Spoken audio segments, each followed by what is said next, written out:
Welcome to Killer Women with your host, best-selling author Danielle Girard.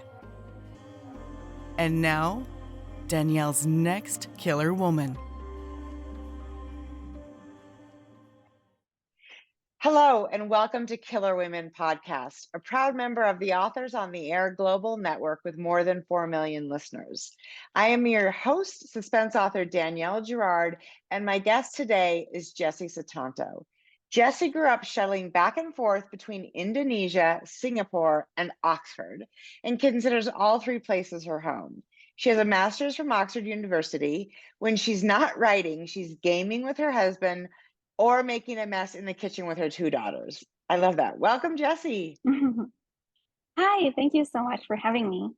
So fun. Okay, I devoured your book, devoured it. I had so much fun, and I have a few little, well, you already heard me do my Monday quote with it, so I know you, but I'm going to have to read that again because it's so fun. And can you tell our listeners a little bit about I'm Not Done With You Yet? So I'm Not Done With You Yet was kind of inspired by an argument that I had with my husband about tidying up. I was so annoyed. After that, I went and wrote basically what ended up being the first chapter of the book, where the main character has an argument with her husband about tidying up. And after that, I was like, this is actually pretty good. And so then I went and wrote a whole book around it, because everything I do out of pettiness. And that is the first thing you need to know about this book. Is that it's a very petty book. So it's about Jane, who is a self-diagnosed sociopath. And she meets this beautiful, brilliant, charming, absolutely perfect woman that she then becomes obsessed with, because Thalia is everything that Jane has ever wanted to be. And then, of course, a lot of shenanigans happen. Yes, that is totally true. I mean, well, I love that the story is inspired by a fight with your husband, because we all have those, and it's a great source of material. It's funny because the husband is, I mean, it's obviously just the starting off point, because the husband really isn't that big a part of the story. The story is really, as you said, about Jane and Thalia, and to a lesser extent, a third girl. But so tell me, as you obviously the fight with the husband makes sense to me, but what about the sort of the real seed of the story between the two women? Is that an experience you've had, or not this, of course, but you know what I mean? The sort of toxic friendship. Tell us, where that came from, if you can remember. So the main twist, which I'm not going to give away, but so I always had this twist in my mind, and I was like, oh, I really need to find a plot now so that I can use this twist. And that was actually really how I came up with the whole story, was because I just knew that it had to be about two women, and that things were gonna go a certain way. And then, of course, I feel like most of us, both female and male, can probably relate to the experience of having a really unhealthy friendship. Yeah. That's really bad for you. And so I really wanted to kind of explore that, and also explore the feelings of kind of being torn between jealousy and admiration, Right. for your friend. I think a lot of us also can relate to that. So that was basically how the story came about. Yeah, I love that. Well, I think it's fun. So you've had this twist in your head for a while, and it was a matter of finding the right book for it. That's so fun. Okay, so and this is my first book by you, and I loved it. So I will absolutely be looking forward to reading more. But I have seen, of course, all the Dial A for Aunties and the Vera Wong. Oh, thank you. Is this a departure? Because those look a little bit lighter, or maybe I'm wrong. Mm-hmm. No, those are totally very fun. They have murder in them, but it's very lighthearted murder. Yeah. There's such a thing. Yeah, I know. I think there is, but I know what you're saying. Yeah. Uh, but actually, psychological suspense thrillers are my bread and butter. You know, they're my favorite genre to read and hail them. I would say maybe 75% of the books that I read are suspense thrillers.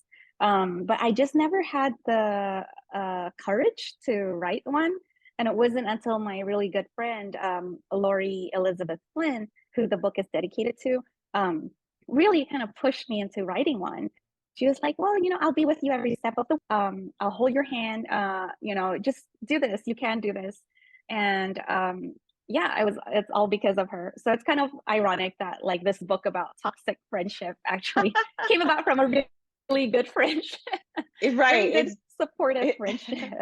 It's nice that it's not dedicated to your toxic friend. I think that's important, right?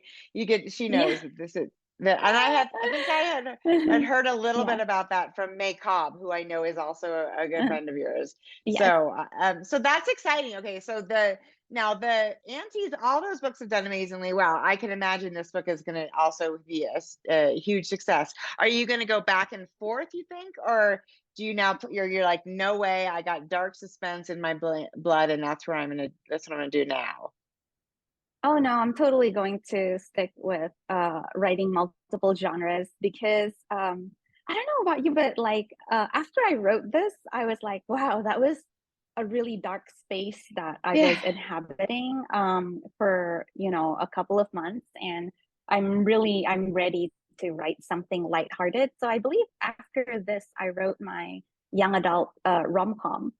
Um, and then that was just exactly what I needed. And after I wrote that, I was like, okay, well, I'm ready for a little bit of murder mayhem. So I really like kind of hopping around. Yeah, doing something different. So that, I mean, it's nice too, because it seems like it's easier to do now. Publishers are more accepting, and that is really nice. So can you talk about like Jane and Thalia? Jane obviously sounds like came first because she was the woman who had, was in the who was arguing with her husband about being tidy, which is totally a thing between husbands and wives, I have to say from experience. So, but so then how did you develop those women to be so, different and yet to work off each other so well? um, that's a good question. I feel like a lot of Jane's anxiety, I kind of based off of like my own, anxieties and just thoughts that I often had when I was in situations where I felt very out of place. Um, Mhm. so for Jane, it was very easy to kind of just draw from my own personal experience and then just kind of kick it up a notch. Thalia was a little bit harder because she it's not every day that you meet a Thalia. So I, I was kind of like thinking Margot Robbie, because just so perfect Yeah, and yeah, amazing, yeah. I right? can picture. And Yeah, you I can can picture really tell Margot it has Robbie. such Yeah, depth. Yeah, yeah. exactly. So I was kind of like channeling that energy when I was writing Thalia. Yes, and then Thalia she's interesting because there's so much more than meets the eye with her, which I love Mhm, how you sort of over the course of the book we really get to know who Thalia is, and because Jane is mirrored against Thalia, actually we learn a lot mhm, about Jane that even Jane didn't really know about mhm, herself, which I think is so fun, and it's true of that of that age, right? Um we really learn so much about ourselves from other people when we are in, basically high school, right? Um, mhm. there's this great line. This starts the book. It's chapter 2, and it says, "The thing about crazy bitches is there's usually some man who's pushed and prodded and gaslit her to that point," which I love. I was like, that is so Anyway, that is such a great line. And I think there's a different, I mean, the voice, and again, I haven't read the A is for Aunties yet, but there's such a great sort of very candid voice about sort of real truths about humans and about women and about marriage and about friendships. And I really, really enjoyed, that. And then and this is an interesting thing too that I found really true, and I wanted to talk a little bit about this, which is the sort of, it's almost like when we see beautiful women and we're envious, it's almost like an attraction. It's not that we're necessarily like interested in being intimate with them, but there's something like like women's bodies are so beautiful that there's almost this sort of sense of like, that you're sort of in awe also of their body. And there's this line when Jane is looking at Thalia, and she says basically, while men lust after the soft bulging parts of the female anatomy, the breast, the ass, we women notice the hardness, the places that signify control, discipline, the clavicle, the shoulder blades, the cheekbones. Thalia's collarbone is defined in a way that makes me swallow. I imagine myself running a finger along its hard length from the bottom of her neck all the way to her shoulder, where it juts out into a single knife point.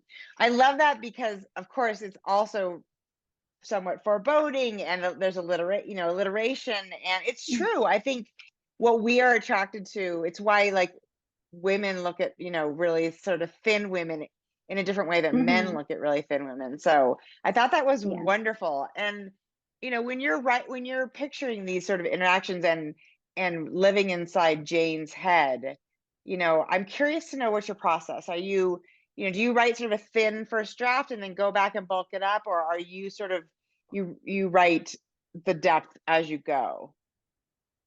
No, I write it as it is mostly now, because I've had over 10 years of trying to get published and failing. So I've written so many books. And now I feel like I write pretty clean first drafts. I would draft. I think my editor, she added some, she wanted me to add like plot points. She wanted me to add an epilogue. But most of the writing is about the same, I would say. So tell us a little bit about your path to publication, because a lot of us have spent a lot of time obviously trying to get published before being published. And you said you wrote a lot of books. How many books did you write, and how long did it take? So it took me about 10 years to get my first publishing deal. And I had written 8 books by then. But what actually got the first publishing deal was my 5th book. So that was just how long it took, for the agent process and like submissions and all. Like I had finished my 8th before my 5th one sold. And so it was like a really long and twisty journey. And I was very dramatic and like gave up a lot of times where I was like, that's it. I'm no longer writing again. Of course, it's so hard, right? It's so hard. So then books 6, 7, 8 subsequently are being published or have been published. So no, actually, I think so. Book 8 didn't get published. Book 7 did. I can't remember what was book 6. I don't think it got published either. You're like, I have so many books that they're just like buried in the backyard. That's good. Sounds like you're also kind of a fast writer. Yes, I am. Yeah. Which is great. That's a great thing to be in this business. So, and so I wanted to talk about sort of this idea of the competitive nature of female friendships, right? So that's the quote that I read out loud on 159. I love this. I'm like, here I am. I like to tab. I always tab books where there's wonderful quotes I love. Yeah, all my books are tabbed because I'm like, oh, I want to go back to this place. But that is, it's, and this is the quote that I read on my Monday quote of the week. If you missed it maybe 3 weeks ago, even. I have always found female friendship fascinating, the way that from a very young age, girls are encouraged to see one another as competition, just because of how sexist many societies are. And therefore, there's only ever room for one girl at the top. So that's interesting. Like, as that, and you have obviously lived in a lot of different places. So you've had a variety of different cultural experiences. Is it true? I mean, do you feel like it feels true to me from my limited experience? Yeah, I especially when I was younger, like in my 20s and my teens, even the questions that we got asked, it's like, like, oh, which girl do you find prettiest? It's always like a competition. Yeah. And then especially like when I took women's studies classes when I was in college, and then it kind of really opened my eyes, because Yeah. then I really saw how the media kind of fuels that along, and in every, like, for example, like action movie or whatever, like you'd have a whole great cast of men and then one single female character, like just one. And then the men all have like, great backstories. They have like their own identities, there's like the nerd, there's the action hero, there's the whatever. And then the woman is just the hot woman, like she Right. has no identity aside from being a woman. And I just kept seeing that over and over, like even in the games that I play, there's always just the one woman and then five other men. Right. And so I was like, well, no wonder women are pitted against each other, because there's never enough space for us. Mm. And I feel like that is changing now, slowly. Yeah. So I do feel really hopeful for younger generations about that. Yeah. You have daughters. I have a daughter. We have to be hopeful for them. Now tell me, I think, where are you right now? Are you in Indonesia? Yes, I am in Jakarta, so it's Okay. 9:20 in the morning. I'm in the future. You are in the future. Okay, yeah, because actually that was what it's here it's 8:20 at night. And it is funny to be, because it's not, I don't normally do this at night. You can see how dark my office, my space is tonight. But I was like, I knew you were ahead, but I forgot how far ahead you are. That's amazing. And so um did you go then to university in Oxford? Is that where you spent Yes, so I did my years? master's in Oxford, and I did my undergrad in Berkeley. So I've lived Yeah. both in the US and the UK. So I feel familiar enough with both places to write about them, because I'm very lazy. I don't want to do any research. So so my Fair. characters are always like basically in either of these places. That's so funny. I grew up in Oakland, in Oakland Hills. So that was my home. Okay. And now I'm in Montana, which is very, very different. So Yeah. okay, and then there's one more thing I want to talk about, because of course this is the other thing that happens to women, and I'm going to do it to you, because of course it's everyone is going to say, they've said this to me for 20 years of my publishing career. How does somebody so sweet looking come up with such dark stuff, right? We get this, like, they never ask that to, like, Michael Connolly or any of the men, but of us, they ask that. And I had this, the quote is from your acknowledgments, which I love. Mhm. I always love to read these, and sometimes I read them before the book even starts. And you say, I think it's next to impossible to exist in this world as someone who identifies as a woman and not be enraged time and again. This book is the result of all the anger and bitterness at the inequalities of our society. And then you talk about how emerged you got in Jane and Thalia's mind. And I guess I was asking, is that sort of a way to, is writing for you a way to sort of work through the things that happen to us in real life that we can't really control? Um, I think so. Yeah. Yeah, that's probably why there's so much murder in all of my books, even even the fun, lighthearted ones. Um, And it's so funny because I said that to my friend Lori Flynn. I was like, you're like the sweetest, nicest, most supportive person I know, and then you write like the darkest, twistiest, stories. And then she said, and I still remember her answer to this day because it was so funny. She was like, well, it's the ones who keep it all inside that we need to be worried about. So That's so be worried about like the romance writers. right, right. It's true, right. It is. I think there is something really cathartic. And I don't, and also Mhm, probably a way of working through our own sort of fears and like you said, insecurities. I mean, we get to use our own stuff in the books. Um, and your books tend to be, it sounds, I mean, most of them mhm. are female, are Yeah, female focused, which is fun. I really do feel like it's kind of my way of, uh, like you said, it's very cathartic. Annoyed by the number of female characters in books and movies that just get killed, to further the plot. That kind of killed off quite quickly and carelessly.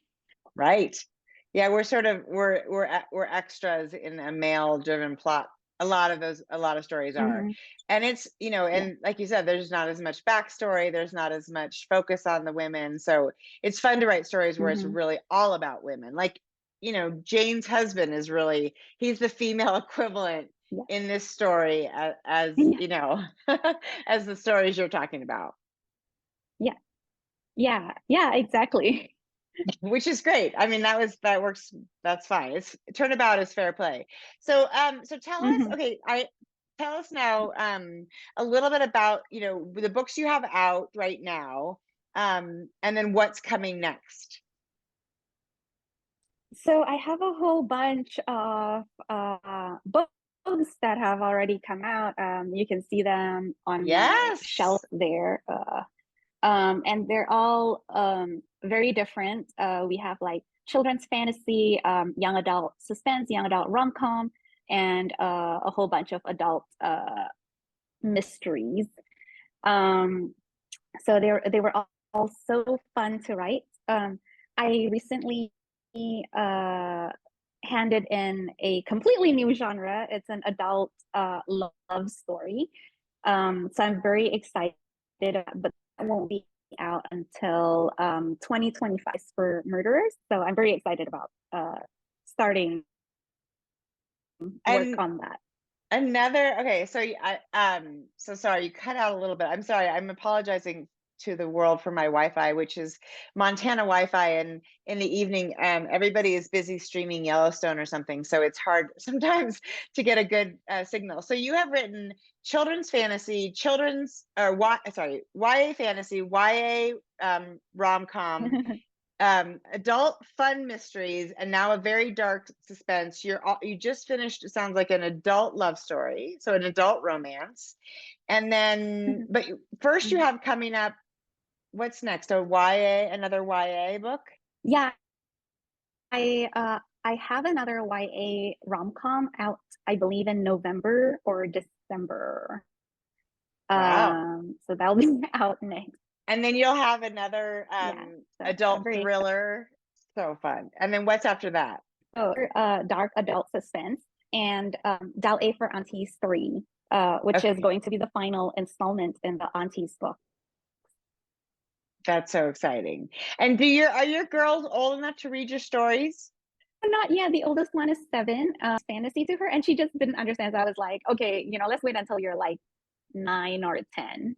Yeah, that's totally fair. It's for the yeah, for the why for this book, maybe I always told my daughter 30, and she started to read them when she was like 20.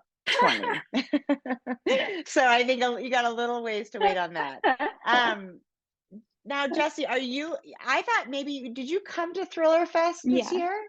Yes, I did. I went to Thriller Fest and it was so fun. It was so fun. I'm sorry we didn't get to meet. Are you going to come back maybe next Mhm. year? I don't know yet. I'll have to wait and see what I get invited to next year.